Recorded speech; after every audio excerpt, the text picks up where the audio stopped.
Well, Mark, I'm very happy to be here with you today to talk about our work together. We've known each other over 10 years, and I am thrilled that we are now kind of joining forces to help companies that are either in distress or that want to grow more and help them with their leadership strength and also with their ability to really engage the people in their company so their culture becomes a competitive advantage. And I You know, know we're it's both interesting. aligned on that. Well, it's interesting to know Sorry. each other for so many years and not realize, the synergistic aspects. At the same time, the differences that, the way we approach things. Um, and how Well, you that's see, right. You've been a CPA for a long time and been in that ecosystem. Well, I my first career was as a clinical psychologist, and I got a PhD in business at UCLA, and then really dug into business. I was hired by the chairman of Xerox to spread the word about what they call the office of the future, but it's just what we're using today. So I'm so the pleased that we future, are. so the future is here, The future has been here for a while. Yeah. well, both of us I had a minor in psych, and obviously it's nothing compared to having a PhD in psych. Where did you find psychology brought the most to you in your business related business related activities? Well, just to be clear, I got a PhD in business. I got a master's in psychology, and then I practiced for a while. And then a mentor of mine said, you should go to the business school because you can learn to help thousands of people rather than just a person, a couple, or a family at a time. And I did that. And then I helped the Xerox company. They had purchased a computer company down here in Southern California in El Segundo. And the chairman, Peter McCullough, had sent in a group of copier executives from Rochester to run the place. And after a while, the business, which was very lucrative, started to lose money. So the dean had seen me on TV with some of his famous professors defending a drug abuse prevention program I had started as a to accelerate my getting into the PhD program in clinical psych. And what I saw there was I loved being a clinician. I loved helping people and families, but I really was drawn to the idea of being able to help thousands of people by changing the culture and by improving the quality of their work life. So that's what I did at Xerox. It was a powerful postgraduate kind of education. And I did other things besides introduce them to the what they call the office of the future. Xerox had never intended to commercialize computers. They wanted to charge people to move data around the world because they knew their products were going to be connected. And I also did succession planning for the top, or my department did the top 400 people around the world. I was active in corporate social responsibility, to which I'm still active in today, helping to deal with this climate crisis. So Well, I guess how the let's go back to Xerox a little bit. sure. Because I've run into it I ran in several times in my career. In particular, my late partner Gloria was also trained in the Xerox sales way, and it was a very conscious company. Could you speak to that as it relates to culture? Sure. Peter McCullough was a global statesman way ahead of his time. He believed in four things: serving the customers, serving the employees, serving the shareholders, and serving the communities in which we operated. And he said those priorities may change daily or hourly or weekly, but it's an important focus that has been with me ever since. I also learned things that I guess ingrained in me, like, don't just settle a lawsuit if you feel you or the company is in the right, because you don't want to be taken advantage of. And we are in a very litigious environment these days, have been, but more so now. And I certainly believe in diversity, equity, and inclusion.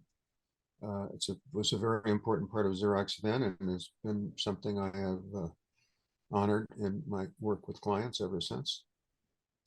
So I guess the simple answer is I have believed and still use my clinical skills when I'm working with leaders in their teams, because there is a lot of overlap between how a person applies their personality to their leadership. It's like a Venn diagram. It's a lot of overlap.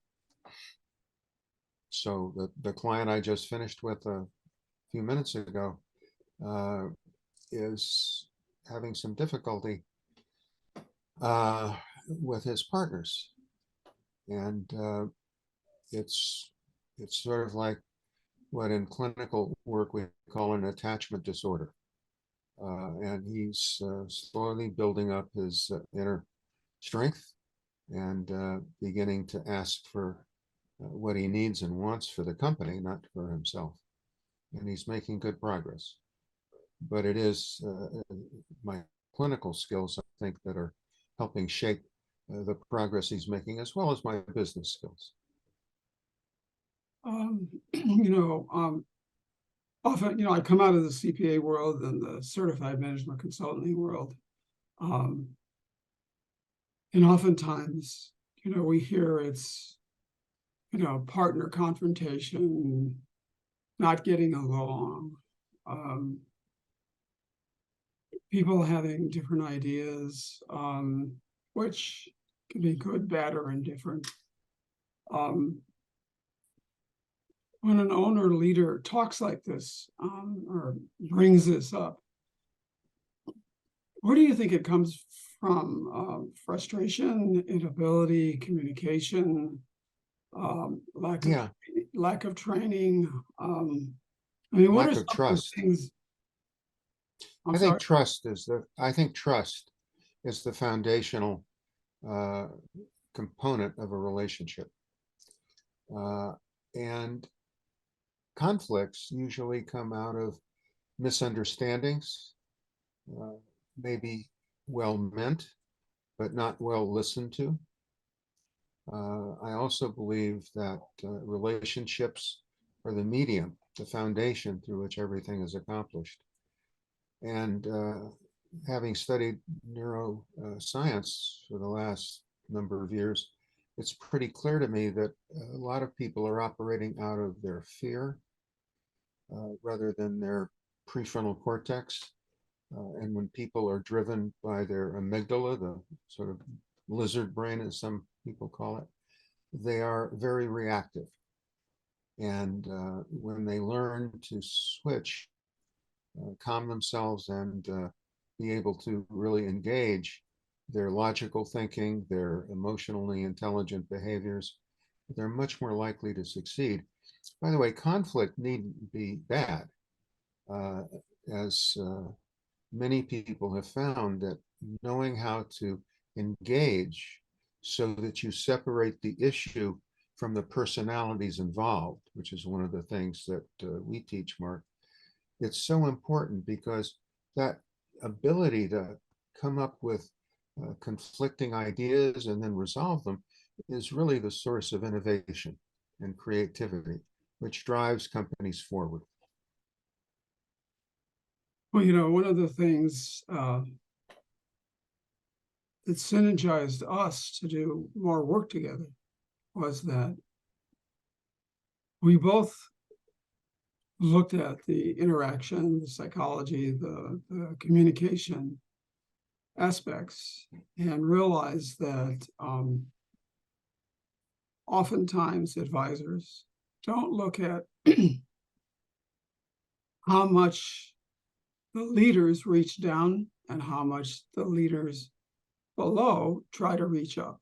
In other words, are they really reaching to each other in a way that allows them to synergize. I would say that I tend to be more working up, and I have, kind of say that you're working more down. You're coming down from the board level, and I'm coming up from the operational level, the systems level. Not that we don't do both, but you want to speak to that in another way? Sure. I think it's a good synergy that we have, Mark. What I find is that the leaders set the tone, not a particularly revolutionary idea. And if the tone that they set is open, collaborative, builds trust, and deals with miscommunication in an open and direct way, you're going to have a company that's more resilient, able to react to external circumstances more quickly and appropriately. Just like individuals, companies can become very neurotic and very misaligned. And that is a sure sign of serious problems.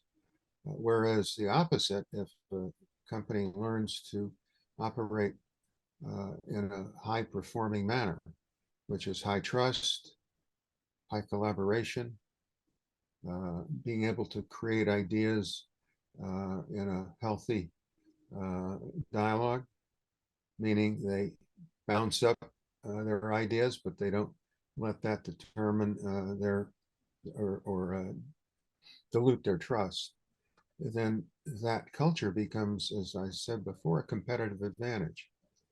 And it's been researched and really proved many, many times that companies who are able to operate in a high performing manner will outperform their competition about 3-1. So there's a really powerful economic reason to do better and be more conscious. I know you and I, Mark, talk about the difference between conscious leadership and unconscious leadership. Right. Because being self-aware is really the starting point of people being able to be more effective, because they're more self-aware and have greater empathy for others. Well, realizing that other people, value you, value the company, value what's happening, and that your accountability is to rise to that expectation of your customer and your community, and as you said, the employees. Go back to the 4 points you mentioned about Xerox. When you're talking to an owner or a set of owners or managers, how do you address that accountability? Maybe early on, because it's going to come up anyway, right? It's going to come up, the accountability, the desire to rise above. So when do you bring that up? Well, I typically allow it to evolve, but I'll give you a quick story. So the VCA chain of veterinary clinics has been a client for a long time, as you know. And they also really are community veterinary hospitals. So they're very active in the communities that they operate in. And their employees are engaged with those community members doing good things, whether it's a food drive or rescuing animals and putting them in no-kill shelters. And the customers benefit because they feel this connection to that neighborhood vet. And one of the benefits of being with VCA is the Mayo Clinic standard of veterinary care. So it's a win-win-win, a win for the pets, a win for the communities, and a win for their customers. And I'm very proud to have helped them in a number of ways over the years. They've become a stronger company. You may know they were purchased by the Morris family. So went from a publicly traded company to a private company. And one of the things we've done is create a leadership development program so their high-performing mid-career leaders can rise up and meet the growth that Mars is expecting of them, and it's going very well. Oh, congratulations. So it's another example where people first, rather than other aspects of business, really work. Because when the people are really engaged, they're well taken care of by the company and each other, the business will thrive as well. Well, obviously you have to have the right product, right services as well. You know, you mentioned culture early on, and culture is a word. It's you have cultures for our our countries, we have cultures for our businesses, cultures for community service. I hate to put you so much on the spot, but what are the 3 or 4 Okay. major cultural components that you would identify as you're working with a client? Well, first of all, it's the values of the company. So, company I've been working with for a while, we helped refresh their values. And the things that are most important to many companies are accountability, doing what you say you're going to do, when you're going to do it, or letting the people know in advance that something has come up and then remaking that commitment. Trust, very important. People need to trust each other to say it like it is and not prevaricate or shade the truth. That's the part of the culture. Another thing is the ability to serve customers in a transparent way. You know, if something's going to be late, you tell them. You work with the customer and their requirements. That's an important value. And then also how the employees feel safe, cared for, and supported is an extremely important part of a culture. So it's the values, it's the norms, and the behaviors that make up a distinctive culture, much like a thumbprint. No two cultures are alike, and their individuality gives them strength because they own it. They feel a part of a community that's larger than themselves and being of service. You know, people want meaning and purpose in their life, as you know, Mark. And when they find that at work, it's an added accelerant to their success and to the success of the businesses that they are a part of. It also helps the customers feel a greater sense of trust and active mutual support because you want your customers to be part of your community and to feel like they're being served in a way that gives them value for the services and products that you're offering. So culture really becomes kind of a foundational element for any company. And the ones that pay attention to it are the ones that do better. And that's research has proved that time and time again. Well, I have like one more question, and that is that if there was an individual listening to this dialogue of ours here, what would you like to leave a business owner or to consider? You know, the 5 things you just mentioned about basically you're talking about involvement, walking your talk, being there, not just your employees being there, but owners and all stakeholders involved. It's a good question. What would you say to that person to open them up to the possibility that maybe there's another way to look at things, or there's an expanded way to look at things in their business? Well, you know, I think it's always good to have a sounding board. When I was a clinician, I had I went to my own psychologist to bounce ideas off her and to learn from others.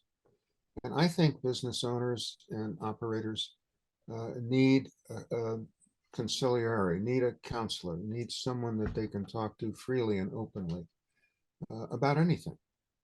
And one of the things that you and I offer is that safe space, is that ability to really listen, to really understand the depth and nuances of a person's ownership or leadership and the company that they are leading, and to give them an opportunity to learn. One of the greatest things that I think as human beings we have, it's hardwired into us, is the desire to keep learning.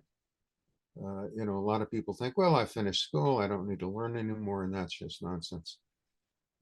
Particularly in the fast-paced business world we live in today.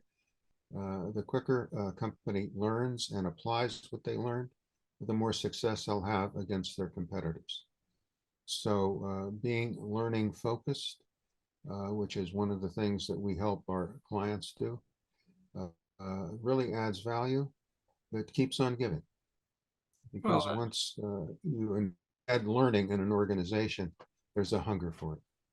Well, the title of our podcasts are always creating value. So I think that says it right on, because a lot of businesses get very successful and then they come to believe that they've arrived. They've reached a certain point that, it's a journey and we've gotten to the top of the mountain and we don't have to do anything anymore. We've whatever. But the truth is, just like you said, you got to continually learn. And as you grow, like businesses do grow, it just gets more challenging and more challenging and more challenging. So you got to be doing that value creation. So, Tom, thank you very much. This was good to see you again. I haven't seen you in a bit. Yes, and it's good to see you too. Thank you, sir. I really appreciate this experience.